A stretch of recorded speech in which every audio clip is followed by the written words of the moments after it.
নমস্কাৰ পুনৰবাৰ এটা নতুন ভিডিঅ'লৈ আপোনালোক সকলোকে স্বাগতম জনাইছোঁ আৰু আজি এটা বিশেষ সাক্ষাৎকাৰ ল'বলৈ বিচাৰিছোঁ। আচলতে নিজে যিহেতু মই এগৰাকী সংবাদকৰ্মী আৰু মৰিনীৰ পৰা মই সংবাদ সেৱা কৰি আহিছোঁ আজি প্ৰায় ৬-৭ বছৰ ধৰি আৰু আজি হৈছে 14 ছেপ্টেম্বৰ 1997 চনত এটা অনুষ্ঠান প্ৰতিষ্ঠা হৈছিল মৰিনী প্ৰেছ ক্লাব। যিহেতু আজি মৰিনী প্ৰেছ ক্লাবৰ ২৭ সংখ্যক প্ৰতিষ্ঠা দিৱস আৰু এই দিনটোত আজি আহিছোঁ এজন ব্যক্তিৰ কাষলৈ যিজন ব্যক্তিয়ে গুৰি ধৰি মৰিনী প্ৰেছ ক্লাব স্থাপন কৰিছিল। আমাৰ লগত আছে মৰিয়নীৰ এজন বৰ্তমান বিশিষ্ট নাট্যকাৰ, এসময়ৰ সংবাদসেৱী, লগতে শিক্ষাবিদ ৰঞ্জিত গোহাঁই বৰুৱা ছাৰ আৰু তেওঁৰ পৰা আচলতে মৰিনী প্ৰেছ ক্লাবৰ সেই তাহানিৰ দিনৰ কথাবিলাক, সোণহেৰীয়া কথাবিলাক জানিবৰ কাৰণে উৎসুক হৈ আচলতে মই আহিছোঁ, জানিব বিচাৰিছোঁ কেইজনমান লোকে আচলতে কেনেদৰে এটা অনুষ্ঠান গঢ় দিছিলে, যিহেতু সেই সময়ত কেনেধৰণে সংবাদ সেৱা আগবঢ়াইছিলে। আমি বহুতে জানো, যিখিনি সংবাদসেৱী লোকে জানে যে তাহানিৰ দিনতে কেনেকুৱা ধৰণৰ এটা যুগ আছিলে আৰু বৰ্তমান ডিজিটেলৰ যুগত কেনেধৰণৰ সংবাদ ক্ষেত্ৰত পৰিৱৰ্তন হৈছে, সেই গোটেই কথাখিনি আচলতে পাতিব বিচাৰিছোঁ। মৰিনী প্ৰেছ ক্লাবৰ গঠনৰ আঁৰৰ লগতে সেই সংবাদ সেৱী জীৱনটোৰ কথা কিছু কথা আজি পাতিব আহিছোঁ। ৰঞ্জিতা, মই আপোনাৰ কাষলৈ আহিছোঁ, আজি মোৰ পেজলৈ আপোনাক স্বাগতম জনাইছোঁ। আচলতে আজি খুব উৎসুকতাৰে আহিছোঁ মৰিনী প্ৰেছ ক্লাবৰ লগত, যিহেতু ময়ো ওতপ্ৰোতভাৱে জড়িত হৈ আছোঁ। ৬-৭ বছৰ ধৰি মই মৰিনীৰ পৰা সংবাদ সেৱা কৰি আহিছোঁ আৰু আজিৰ দিনটোত আচলতে বিশেষভাৱে মই ভাবিছিলোঁ, এনেধৰণে ভাবিছিলোঁ যে কাইলৈ আমাৰ গোটেই মানুহখিনি লগ হ'ব, পুৰণা মানুহখিনি লগ হ'ব, কথা পাতিম, প্ৰত্যেকৰ পৰা অনুভৱবিলাক ল'ম। কিন্তু আচলতে সেই সুযোগটো আজি নাপালোঁ। কিন্তু যি কি নহওক, মই আপোনাক আজি লগ পাইছোঁ। মই সেই তাহানিৰ দিনলৈ আচলতে সেই 14 ছেপ্টেম্বৰ আগৰ যিটো প্ৰেছ ক্লাব মানে আৰম্ভণি হোৱাৰ যিবিলাক উকমুকনি বা যিটো তাৰণা হৈছিলে, সেই দিনৰ কথাবিলাক আচলতে মই জানিব বিচাৰিছোঁ আপোনাৰ পৰা। আচলতে ২০ শতিকাৰ শেষ ভাগত অসমৰ সংবাদ জগতলৈ এটা আমূল পৰিৱৰ্তন আহিছিল। এই পৰিৱৰ্তনটো এনেধৰণেই আহিছিল, সেই সময়ত যোৰহাটৰ পৰা কেৱল দৈনিক জনমভূমিখন প্ৰকাশিত হৈছিল আৰু বাকী সকলোবিলাক বাতৰি কাকত প্ৰায় যিকেইখন আছিল, দৈনিক অসমকে আদি কৰি আছাম ট্ৰিবিউন, দৈনিক অসম বা এনেধৰণৰ বাতৰি কাকতবিলাক কেৱল গুৱাহাটীৰ পৰাই প্ৰকাশ পাইছিল। কিন্তু সেই মানে ২০ শতিকাৰ শেষ ভাগত প্ৰায় মানে আটাইকেইখন বাতৰি কাকতৰ এটা এডিশ্যন সংস্কৰণ যোৰহাটৰ পৰা প্ৰকাশ পাবলৈ ধৰিলে। প্ৰতিদিন আহিল বা গুৱাহাটীত আমাৰ অসম প্ৰতিষ্ঠা প্ৰকাশ পালে, তাৰ এটা সংস্কৰণ যোৰহাটলৈও আহিল। গতিকে আমি সংবাদ সেৱাৰ লগত জড়িত হোৱাৰ কিছুমান সুযোগ পালোঁ। অৱশ্যে এই সুযোগটো সেই সময়তে নহয়, মই কিন্তু তাৰ আগৰ পৰাই জড়িত হৈ আছিলোঁ বিভিন্ন সংবাদকৰ্মীৰ লগত। সেই ২০ শতিকাৰ শেষ ভাগৰ এই পৰিৱৰ্তনে অসমৰ সংবাদ জগতলৈ এটা পৰিৱৰ্তন আনিলে। সেই পৰিৱৰ্তনটো আৰু ১৫ বছৰৰ পিছত আৰু অধিক পৰিৱৰ্তন হ'ল। এতিয়া ডিজিটেল যুগলৈ পৰিৱৰ্তন হৈছে। আপুনি কিমান চনত আপুনি সংবাদ ক্ষেত্ৰত জড়িত হৈছিল? মই সেই মানে বাতৰি কাকতৰ সংবাদ জগতৰ লগত পোনপটীয়াভাৱে আমাৰ অসমৰ লগত জড়িত হৈছিলোঁ। আমাৰ অসম প্ৰতিষ্ঠা হৈছিল ৯৭ চনৰ এপ্ৰিল মাহত প্ৰতিষ্ঠা হৈছিল আৰু মই প্ৰথমৰ পৰাই আমাৰ অসমৰ লগত জড়িত হৈ আছিলোঁ সংবাদকৰ্মী হিচাপে। অৱশ্যে তাৰ আগতে মই আপোনাৰ শিৱসাগৰৰ পৰা এখন পষেকীয়া বাতৰি কাকত প্ৰকাশ পাইছিল, অগ্ৰগামী নামৰ কিবা বাতৰি কাকত, ১৫ দিনীয়া বাতৰি কাকত প্ৰকাশ পাইছিল। তাত মানে মৰিয়নীৰ নেকিবুল ইছলাম যিজন আছিল, তেখেত পুৰণা সংবাদকৰ্মী, আমাতকৈ জ্যেষ্ঠ, দৈনিক অসম জনমভূমিৰ লগত জড়িত আছিল। তেওঁৱে মোক নি পেলাই সেই অগ্ৰগামীৰ লগত জড়িত কৰাই দিছিল। সেইটো প্ৰায় ৮৩ চনমানৰ কথা। মই তেতিয়া কলেজ পাছ কৰিলোঁ আৰু গ্ৰেজুৱেশ্যন কমপ্লিট কৰিলোঁ। তেনেধৰণে মই সংবাদ জগতৰ লগত জড়িত হৈ পৰিছোঁ। মানে আপোনাৰ সংবাদ জীৱনৰ লগত অগ্ৰগামীখন প্ৰথম আপোনাৰ সংবাদ হয়। তাৰ পাছৰ পৰা সেইখনটো কিবা চেগা চৰুৱাকৈ বাতৰিবিলাক কৰি থাকোঁ আৰু ১৫ দিনীয়া নহয়।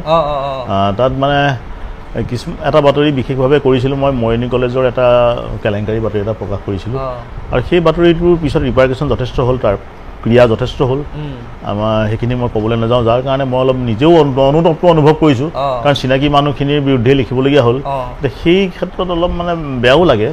সংবাদকৰ্মী হ'বলৈ অকণমান মনোবলো লাগিব। সেইখিনি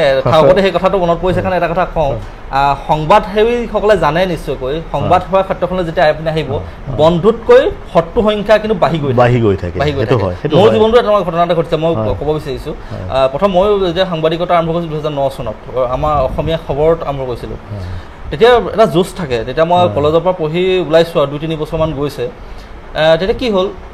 আমাৰ ঘৰৰ ওচৰৰ এজন শিক্ষক মোৰ দৰাইদেউৰ ঘৰৰ সম্পৰ্কীয় এজন শিক্ষক তেওঁ মোৰ ঘৰৰে কাষৰ ছোৱালীগৰাকীক মানে তেওঁৰ পঢ়াওঁতে কিবা কথাত তেওঁৰ মানে অলপ হেৰি কৰিলে মানে যিটো কেতিয়াবা আগতে শিক্ষকসকলে যেনেকৈ পিতে তো তেওঁ চাগে অকণমান চাগে তেওঁ খংটো চৰম হৈ গ'ল নেকি মাৰোতে চকু দুখ পালে ছোৱালীজনীয়ে চকু দুখ পোৱাত তেতিয়া আমি গ'লোঁ মোৰ লগৰ সতীৰ্থ এজন আছিলে সৈতে আমি গ'লোঁ তেওঁৰ সেই বাতৰিটো সংগ্ৰহ কৰিবলৈ তেতিয়া আমি মেডিকেল চালোঁ এতিয়া মেডিকেলত তেতিয়া প্ৰেছক্ৰিপশ্যনত লিখিছে ডাক্তৰে যে চকুত আহত হৈছে অলপ ভালকৈ দেখাব কৰিছে সেই দৃশ্যটোৱে মোক অলপ মানে হেৰি কৰিলে সেইটো সময়ত মই দুটা কথাই মোক ক্ৰিয়া কৰিছিলে মোৰ দায়িত্ববোধ আৰু মোৰ ঘৰৰ সম্পৰ্ক কিন্তু মই তাততো প্ৰথম মানে যিটো হেৰি কৰিলোঁ মই দায়িত্ববোধটো প্ৰথম পালন কৰিলোঁ আৰু এটা বাতৰি প্ৰকাশ কৰিলোঁ মোৰ একদম ঘৰৰ কাষৰ বিদ্যালয় এখন মানে হেৰি এখন বালিকা বিদ্যালয় আৰু মোৰ নিজৰ দদাইদেউ পুতেকৰ সেইটো বাতৰি গোটেই বস্তুতে হৈছিল লাগি গ'ল আৰু সেই কথাটোৰ কাৰণে মই আজিও আপুনি যিদৰে অনুতপ্ত ময়ো কেতিয়াবা অনুতপ্ত হওঁ যে মই সেইটো বাতৰি নকোৱা হ'লেও মোক কিজান ভাল আছিলে কাৰণ তেওঁলোকে পিছত পৰিয়ালটোৱে মোক বেয়া বল ধৰিলে মাতিবলৈ দিলে কিন্তু এতিয়াও মোৰ স্বাভাৱিক হোৱা নাই কিন্তু মাতে কথাটো কিন্তু আন্তৰিকতাটো কিন্তু নাই সেই আগৰ সেইকাৰণে কৈছোঁ যে সেই শত্ৰুতাটো কিন্তু হয় মই ৰঞ্জিত দাৰ কথাখিনি আধৰিয়ে মই কথাখিনি ক'লোঁ তাৰপিছত আপোনাৰ জাৰ্ণিটো কেনেকৈ হৈছিলে সাংবাদিকত না মই কেইবাবছৰ কৰিলোঁ এই যে শত্ৰুৰ সংখ্যাটো বৃদ্ধি হয় বুলি কোৱা হয় মই যিহেতু এখন বিদ্যালয় প্ৰতিষ্ঠা কৰিছিলোঁ অসম জাতীয় বিদ্যালয় আহিতে ধৰক মৰিয়নিত এখন বিদ্যালয় প্ৰতিষ্ঠা কৰিছোঁ প্ৰথম কেইবছৰমান বিদ্যালয়খন বৰ চালুকীয়া অৱস্থাত আছিল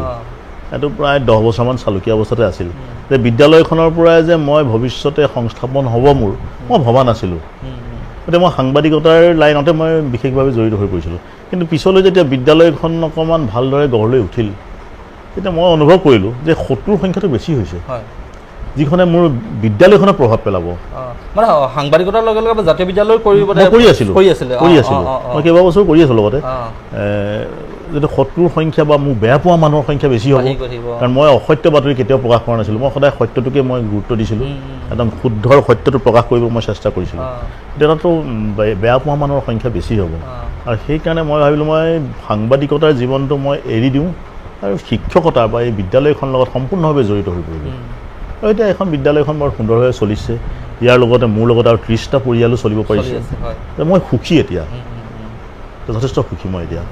অৱশ্যে কিন্তু সাংবাদিকতাক মই সদায় শ্ৰদ্ধা কৰোঁ কাৰণ যিহেতু মই মোৰ প্ৰথম চিনাকি আছিল সাংবাদিকতা সেয়াই হ'ল মানে কিমান বছৰত আপুনি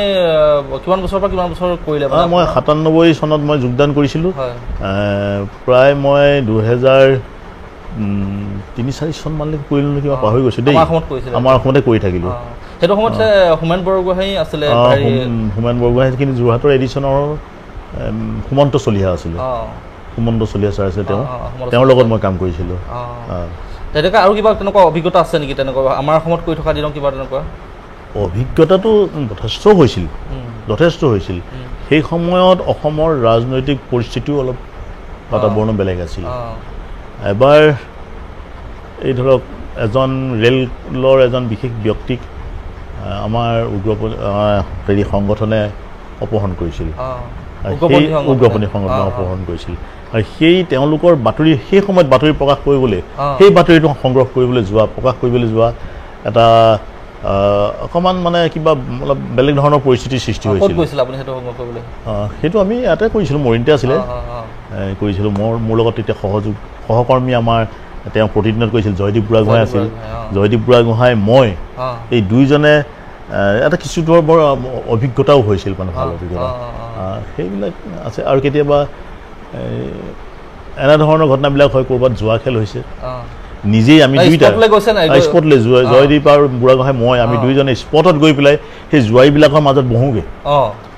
তেওঁলোকে ভাবে আমি খেলিবলৈ আহিছোঁ চিনি নাপায় কিছুমানে জোৱাৰীজনৰ নাম কি কি কথা সুধি পেলাই পিছদিনাখনি বাতৰি কাকত উলিয়াই দিওঁ জোৱাৰীজনে কিন্তু আমাক চিনি পায় ভালকৈ এই তেনেধৰণৰ অভিজ্ঞতা মানে তাত তেনেকৈ সংগ্ৰহ কৰিছিলোঁ নাই সেইটোৱে আচলতে খুব আচলতে প্ৰত্যাহ্বানমূলক থাকে সাংবাদিকতাৰ জীৱনটো যিহেতু আপুনি নিজেই কৈছে এইখিনি কথা আৰু বৰ্তমান যিটো পৰিৱৰ্তনটো আপোনালোকে তেতিয়া চাগে ফেক্সত পঠাইছিলে ফ্লেক্সত পঠোৱাৰ আগতে তাৰ আগতেও মেনুৱেলি পঠাবলগীয়া হয় এতিয়া মোৰ বিশেষ অসুবিধা হৈছিল গুৱাহাটীলৈ বাতৰি পঠাবলৈ ইমান অসুবিধা নাই আমাৰ বাকী যিসকল সতীৰ্থ আছিল জয়দীপ বুঢ়াগোহাঁই তেওঁলোকে গুৱাহাটীলৈ পঠিয়ায় প্ৰতিদিনখনত এতিয়া যোৰহাটত সংস্কৰণ হোৱাই নাই অঁ তালৈকে এতিয়াও হোৱা নাই এতিয়া ডিব্ৰুগড়তে হৈ আছে অঁ ডিব্ৰুগড় হৈ আছে গতিকে তেওঁলোকে যোৰহাটলৈ গুৱাহাটীলৈ পঠিয়াবলৈ বাতৰিটো পঠিয়াবলৈ সহজ অঁ মৰিনীৰ পৰা নাইট ছুপাৰখন যায় অতি সহজতে দি পঠিয়াব অঁ পাৰে পাৰ্চেল কৰি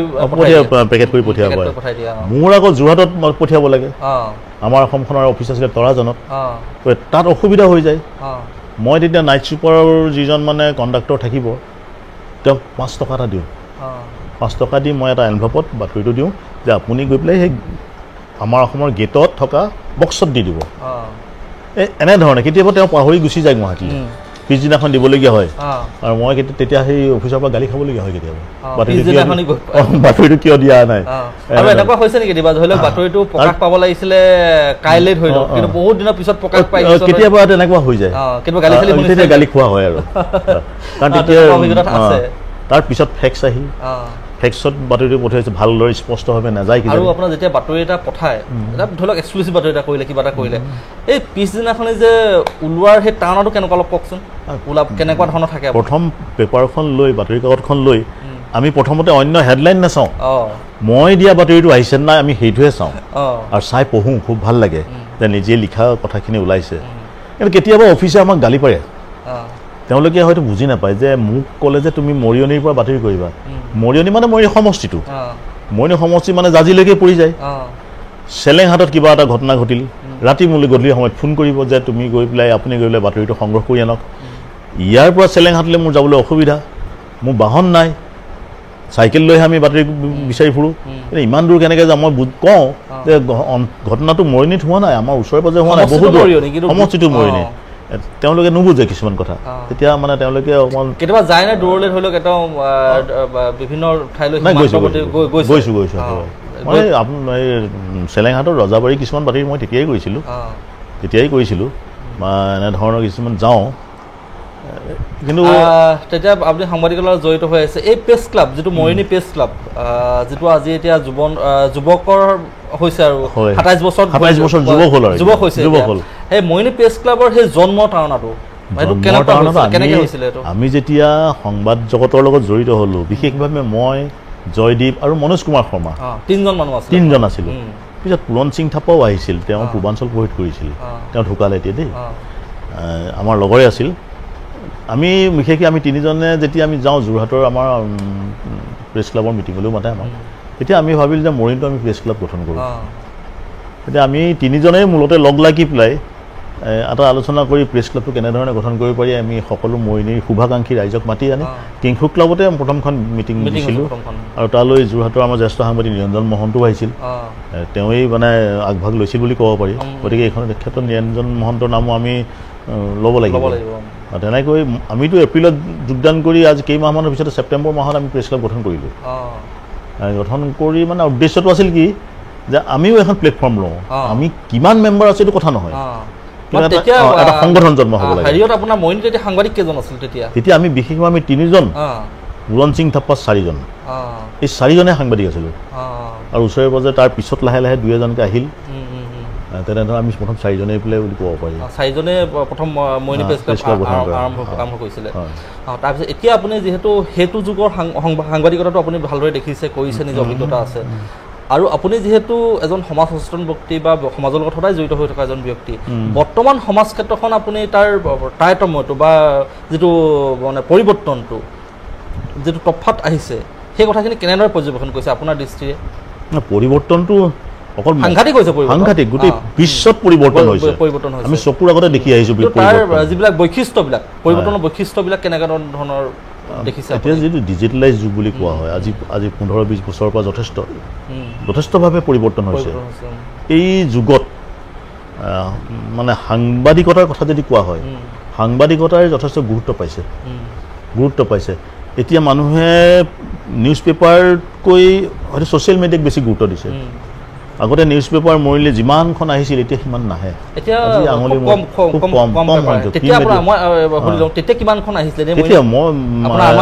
আমাৰ অসম প্ৰায় 150-200 কপি পৰ্যন্ত আহে ঠিক তেনেদৰে কিন্তু জনমভূমি আৰু প্ৰতিদিনৰ চাৰ্কুলেশ্যনটো বেছি আছিলে প্ৰতিদিন প্ৰায় 500ৰ ওপৰত চলিছিল মৰিয়নিতে চলিছিল 500খনৰ ওপৰত কিন্তু আমাৰ অসম তেতিয়া 150-200ৰ ভিতৰত আছিল নিশ্চয়কৈ অতি গুৰুত্বপূৰ্ণ চাওক এটা সময়ত এই সংবাদ পত্ৰবিলাকৰ ভূমিকা কেনেকুৱা আছিল যদি মইনী নগৰতে এই মইনী অঞ্চলটোতে 500খন প্ৰতিদিন চলিছিল 150ৰ পৰা 200খন আমাৰখন চলিছিল জনভূমি বেছি আছিল জনভূমিও বেছি আছিল 500ৰ ওপৰত আছিল সংবাদ পত্ৰৰ সাংঘাতিক সমাজত এক প্ৰভাৱ আছিল সেইটো মুহূৰ্তত সেই দিনত আচলতে সেই যুগত সেইটো এটা যুগ আছিল সংবাদ পত্ৰৰ যুগ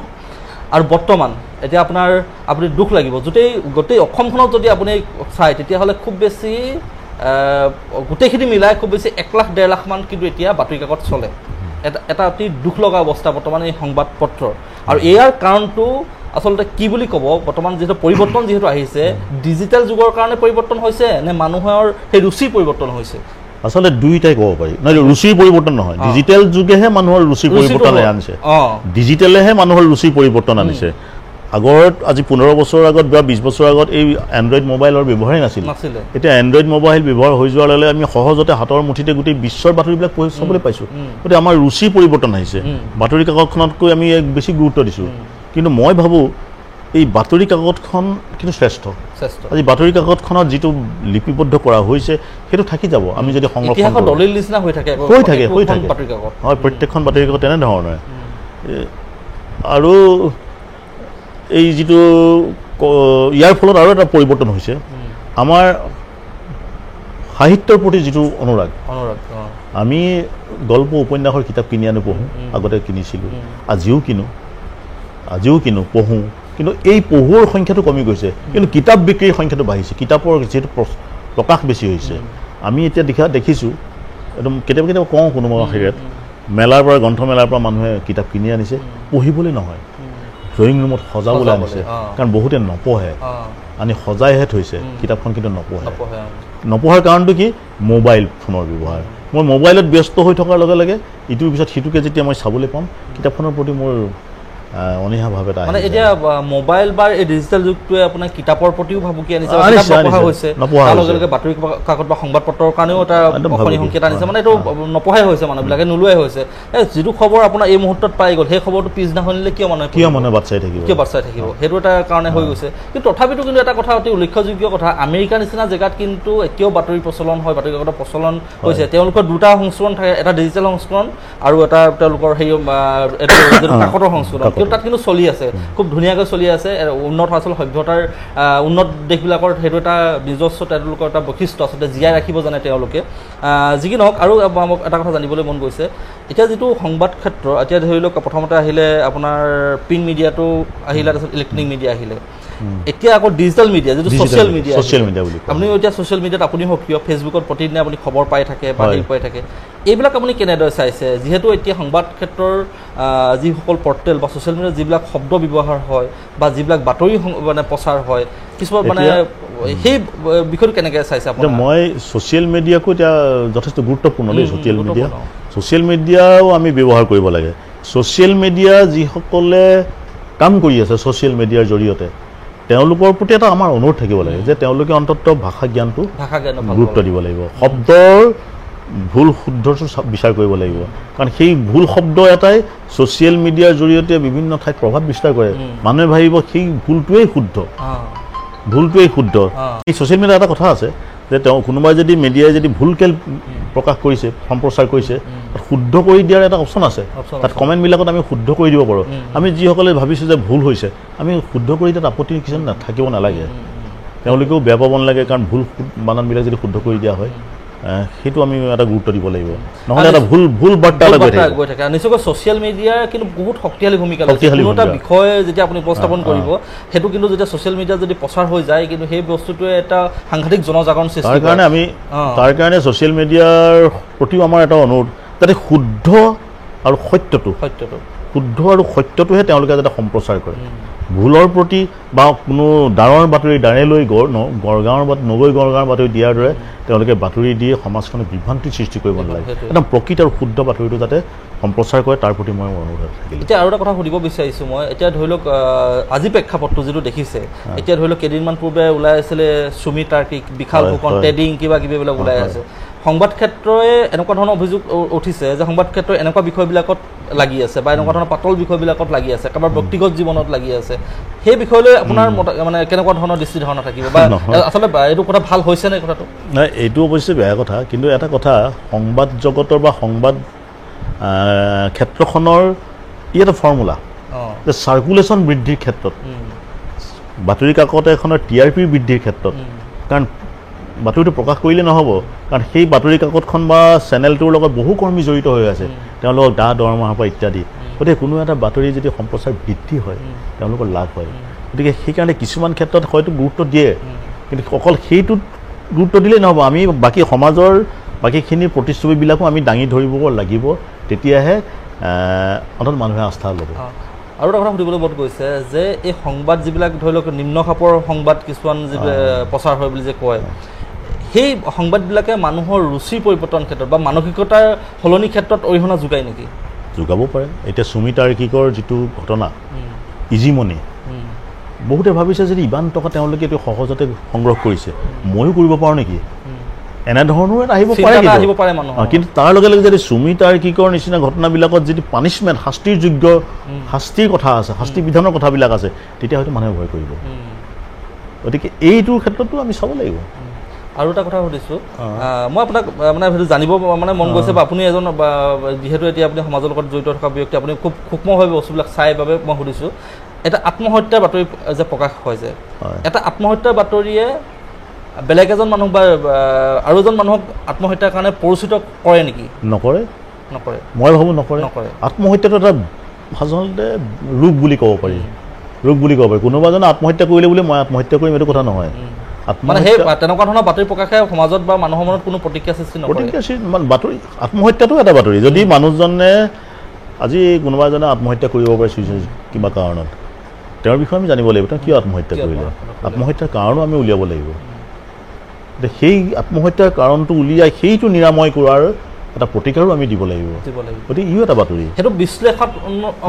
হ'ব লাগিব মানে যে আত্মহত্যাটোৰ মানে কিন্তু উৎসাহজনক তেনেকুৱা ধৰণৰ কোনো হ'ব নালাগে আত্মহত্যা আচলতে অন্যজনে প্ৰৰোচনা নকৰে মই ভাবোঁ নকৰে দেই আত্মহত্যা এটা ৰোগ বুলি ক'ব পাৰি ৰোগ হিচাপে প্ৰতিষ্ঠা কৰিব লাগিব যদি চিকিৎসা কৰিলে এইটো ভাল হ'ব তেনেকুৱা ধৰণৰ এটা হেৰি কৰিব লাগিব আৰু এটা কথা কেতিয়াবা শুনো যে আজি সংবাদ ক্ষেত্ৰখন বা সংবাদটো একদম মানুহৰ ঘৰৰ পুৰণি কোঠাত সোমাই গৈছে পুৰণি কোঠাৰো খবৰ আনে আজিকালি শুনিছেনে কেতিয়াবা তেনেকুৱা কথা শুনিছোঁ বাৰু এইটো কিছুমান কথা আচলতে সমাজৰ কাৰণে ক্ষতিকৰ হয় এতিয়া যেনেকৈ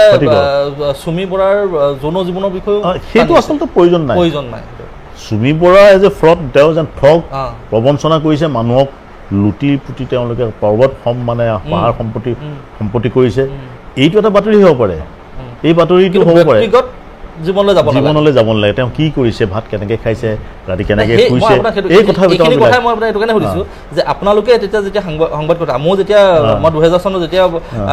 2009 চনত মই যেতিয়া জড়িত হৈছোঁ সেই তেতিয়া যিটো সংবাদ যিটো দেখিছিলোঁ কিছুমান কথা লিখোঁতে খুব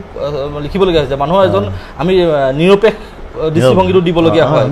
আমাৰ নিজৰ দৃষ্টিভংগী সংবাদ ক্ষেত্ৰত আমি দিব নালাগে আমি বাতৰিটোহে দিব লাগে বাতৰিটোহে আমি প্ৰচাৰ কৰিব লাগে সাংবাদিকসকলে আজি কিন্তু সেইটো আপুনি নিশ্চয় দেখিছে আপুনি যে মানে সাংবাদিকে ন্যায়াধীশৰ ভূমিকা লোৱাও দেখিছে সেইটো কৰিব নালাগে সেইটো সাংবাদিকে হ'ব নালাগে আমি বাতৰি এটা হৈছে বাতৰিটো প্ৰকাশ কৰিছোঁ বাতৰিটোৱে ভাল হৈছে নে বেয়া হৈছে সেই সমালোচনা কৰাৰ অধিকাৰ সাংবাদিকৰ আচলতে নাথাকে একজেক্টলি সেই কথাটোৱে কিন্তু আজি কি হৈছে এতিয়া মানুহৰ যেতিয়া সংবাদটোৰ লগত কিন্তু সেই যিটো সমালোচনাটো এইটো ভালেই হৈছে নে বেয়া হৈছে গোটেইটো আচলতে বিশ্লেষণ কৰি গোটেই বস্তুটো ৰান্ধি বাঢ়ি পকাই মেলি গৈ পিনি গোটেই নিউজটোৱে আচলতে গোটেই এটা ৰিজাল্ট দি দিয়ে সাংবাদিকে যে এইটোৱে হৈছিলে অভিযোগটো আপোনাৰ দোষী বুলি প্ৰমাণিত কৰা হৈছে নহ'বও পাৰে সেইজন অভিযুক্ত কাৰণ ন্যায়ালয় আছে সেইটো কাৰণে আছে ময়ো গণতন্ত্ৰৰ অন্য এটা স্তম্ভ আছে সাংবাদিকক যেনেকৈ চতুৰ্থ স্তম্ভ বুলি কোৱা হয় ন্যায়পালিকাও আছে গতিকে ন্যায়পালিকাই এই ক্ষেত্ৰত ব্যৱস্থা গ্ৰহণ কৰিব সেইটো কাৰণে আমি আচলতে সাংবাদিকসকল খুব সংবেদনশীলভাৱে খুব আচলতে চিন্তাৰে এইখিনি সংবাদ পৰিৱেশন কৰিব লাগে যিহেতু খুব সমালোচনা হৈ আছে এতিয়া ফেচবুক ছ'চিয়েল মিডিয়া আপুনি খুলিবই নোৱাৰে কিবা এটা বিষয় তলত কমেণ্টত যেতিয়া পঢ়িব নহয় আপোনাৰ হেৰি মানুহ হ'লেতো আপোনাৰ হেৰিয়ে হ'ব নিৰাশগ্ৰস্ত হৈ যাব এনেকুৱা ধৰণৰ কথা কিছুমান আহে মই মানে এইখিনিতে মানে কি মই ব্যক্তিগতভাৱে আচলতে সাংবাদিক জগতলৈ অহাটো মই কৈছোঁ যদিও অগ্ৰগামী বাতৰি কাকতৰ জৰিয়তে 83 চনত আহিছোঁ কিন্তু আচলতে মই আহিলোঁ এইটো ক'বলৈ গ'লে তাৰ আগতে মই হায়াৰ ছেকেণ্ডেৰী যেতিয়া পাছ কৰিছিলোঁ 80 চনত 81 তাৰমানে 80 চনত আমাৰ পৰীক্ষা হোৱা নাছিলে 81 চনত যেতিয়া মই হেৰি পাছ কৰিলোঁ হায়াৰ ছেকেণ্ডেৰী পাছ কৰিলোঁ তেতিয়া মই কঁঠালগুৰি চাহ বাগিচাত আছিল দেই তেতিয়া মই নিজৰ প্ৰচেষ্টাত এখন আলোচনী উলিয়াইছিলোঁ। আপুনি নিজে মই নিজে আৰ্তনাদ বুলি এখন আলোচনী এখন উলিয়াইছিলোঁ। এটা সংখ্যাই ওলালে, দ্বিতীয় সংখ্যাটো প্ৰেছতে থাকিলে পইচাৰ অভাৱৰ কাৰণে, কাৰণ মানে ব্যৱসায়টো নাজানিছিলোঁ, উলিয়াব লাগে উলিয়াই দিলোঁ। অৰ্থাৎ সেই তেনেধৰণে সেই তেতিয়াৰ পৰাই মোৰ মনটো সাংবাদিকৰ প্ৰতি আকৰ্ষণ হৈ আছিল। আৰু হোৱাইট দাই মানে হোৱাইট দা বুলি কৈছোঁ দেই, নেকিব ইছলাম তেখেত ৰিটায়াৰ্ড টিচাৰ, তিতাবৰ মিহিৰাম শইকীয়া হাইস্কুলৰ হায়াৰ ছেকেণ্ডেৰী স্কুলৰ বিষয় ছাবজেক্ট টিচাৰ। তেওঁ মোক এই লাইনলৈ অনাৰ কাৰণে তেওঁলৈ মই ধন্যবাদ জনালোঁ। এতিয়াও মই তেওঁক মানে শ্ৰদ্ধা কৰোঁ। আৰু মোক আপুনি যে শিক্ষকতাৰ লগতে জড়িত, নাট্যকৰ্মী হিচাপে আপুনি নাট্যকাৰ হিচাপে জড়িত আছে, এই সাংবাদিকতাৰ যিটো সোৱাদটো সেইটো সকলোতকৈ চাগে ভিন্ন। সাংবাদিকতাৰ সোৱাদটো ভিন্ন। মই নাট্য জগতৰ লগতো জড়িত হৈ যাওঁ, নাটকো কৰোঁ, লিখিছোঁ, কৰাইছোঁ, কৰিছোঁ, কিন্তু সেইটো সোৱাদ বেলেগ। আৰু সাংবাদিকতাৰ হয়তো এটা এডভেঞ্চাৰ হ'ব লাগিব। প্ৰতিটো বাতৰিত এটা প্ৰত্যাহ্বান থাকিব লাগিব আৰু কামটো কৰোঁতে এটা ৰোমাঞ্চ অনুভৱ হয়। গতিকে সাংবাদিকতা এটা পৃথক, সম্পূৰ্ণ পৃথক। সেইটো ময়ো অনুভৱ কৰোঁ, কাৰণ ৰঞ্জিতা যিখিনি কথা কৈছে সেইখিনি ময়ো অনুভৱ কৰোঁ। আৰু সেইখিনি লৈ আচলতে আমি সংবাদ সেৱা কৰি আছোঁ। আটাইতকৈ গুৰুত্বপূৰ্ণ কথাটো মই এইখিনিতে সুযোগ পাইছোঁ কাৰণে কৈছোঁ যে আমি যে দিনে ৰাতিয়ে ঘূৰি ফুৰোঁ, আমি যে নিজৰ তেলৰ খৰচ কৰি ঘূৰি ফুৰোঁ, আপুনি এবাৰ সেই সাংবাদিকজনক সুধি চাব তাৰ বিনিময়ত কিমান টকা পায়। ই অতিকৈ গুৰুত্বপূৰ্ণ কথা। এটা সংবাদ পৰিৱেশন কৰি তেওঁ কিমান টকা পায় বা তাৰ বিনিময়ত কিমান তেওঁ লাভ হয়, তেওঁ পৰিয়ালটো এৰিবলগীয়া হয়, তেওঁ গোটেই দিনটোৰ কাৰণে। মই ভাবোঁ এই ক্ষেত্ৰত মই যেতিয়া সাংবাদিকতা কৰি আছিলোঁ আমাৰ অসমত, আমাক চেণ্টিমিটাৰ পাৰ কলম চেণ্টিমিটাৰ ৱাইজ এটা পইচা দিছিলে, এটকা। চেণ্টিমিটাৰ ৱাইজত কিমান দিছিলে? এটকা দিছিলে। এটা নিউজ 20 চেণ্টিমিটাৰ হয়, আৰু পৰাপক্ষত তেওঁলোকে ছুটি কৰিবলৈ বিচাৰে, পইচা কমাই দিব লাগিব। 20-25 টকামান আমি পাওঁ, খৰচাই হয় 5-10 টকা খৰচাই হৈ যায়। আৰু সেই পইচাটো লাষ্টত বিল এখন দিব লাগিব, কেইটকামান পাওঁ, কিন্তু সেই পইচাটো একো নহয়। একো নহয়। আমি আচলতে সাংবাদিকতাটো এটা নিচা বুলি আমি কৰি আছিলোঁ। ইয়াৰ জৰিয়তে আমি খাব নোৱাৰোঁ। গতিকে আমি এটাই প্ৰতিষ্ঠা হৈছিল যে আমি সাংবাদিক হিচাপে আমাক সমাজত এখন স্থান দিছিল। সেইটো আচলতে সেই স্থানখন পোৱাৰ লগে লগে নিজৰে অন্তৰত নিজে ছেটিছফেকশ্যনত থাকোঁ। তাৰ বাহিৰে আমি একো পোৱা নাছিলোঁ। সেই আত্মসন্তুষ্টিটোৰ কাৰণে আজি বহুতে সাংবাদিক হৈ আছে, আৰু সেই আত্মসন্তুষ্টিটো লৈ আজি বহুতে সংবাদ সেৱা। সেইকাৰণে বহু সাংবাদিকে সেই সময়তো শিক্ষকতা কৰিছিল বা অন্য ব্যৱসায় কৰিছিল। সেইটো কাৰণে সুবিধা আছিলে, সংবাদ পত্ৰৰ সময়ত এইটো সুবিধা আছিলে কি শিক্ষকতা কৰাৰ বৃত্তিটো তেওঁৰ বৃত্তি আছিলে, আৰু এইটো নিচা হিচাপে তেওঁ সংবাদ সেৱাটো কৰি গৈছিলে, তেনেকেই চলি আছিলে। কিন্তু এতিয়া যুগ সলনি হৈছে, ডিজিটেল যুগ হৈছে, এতিয়া বহুত সংবাদ ক্ষেত্ৰ বা প্ৰতিষ্ঠান আছে যিবিলাকে ভাল দৰমহা দিয়ে, হেৰি দিয়ে। ষ্টাৰ ৰিপৰ্টাৰখিনি কথা কোৱা নাই দেই মই, যিখিনি অফিচত পৰা যিখিনি কৰে তেওঁলোকৰ এটা ভাল, তেওঁলোকে দৰমহা পায়, প্ৰফেশ্যন হিচাপে ল'ব পৰা হ'ল, আজি প্ৰফেশ্যন হিচাপে ল'ব পৰা হ'ল। কিন্তু মফচলীয় যিখিনি স্থানীয় সংবাদদাতাখিনি কথাহে আমি পাতি আছোঁ, বা সেইখিনি প্ৰত্যাহ্বানখিনিয়ে আমি ইয়াত উপস্থাপন কৰিছোঁ। বাৰু যি কি নহওক, আজি ভাল লাগিলে। মৰিয়নি প্ৰেছ ক্লাবৰ প্ৰতিষ্ঠা দিৱসৰ লগত সংগতি ৰাখি আপোনাৰ সাংবাদিক জীৱনৰ কথাখিনি পাতিলোঁ, কিছু কথা পাতিলোঁ, আজিৰ লগত পুৰণা কথাখিনিও অকণমান আমি আনিলোঁ। বা যি কি নহওক, ভাল লাগিলে আলোচনা কৰি পিনে আপোনাৰ লগত, যিহেতু এই বিষয়টো অলপ পাতিব পাৰি ভাল লাগিলে। আশা কৰিছোঁ আপুনি ভালে থাকক, সুস্থ হৈ থাকক, আৰু পুনৰ আকৌ লগ পাম নতুন বিষয় এটা লৈ পিনি। ধন্যবাদ।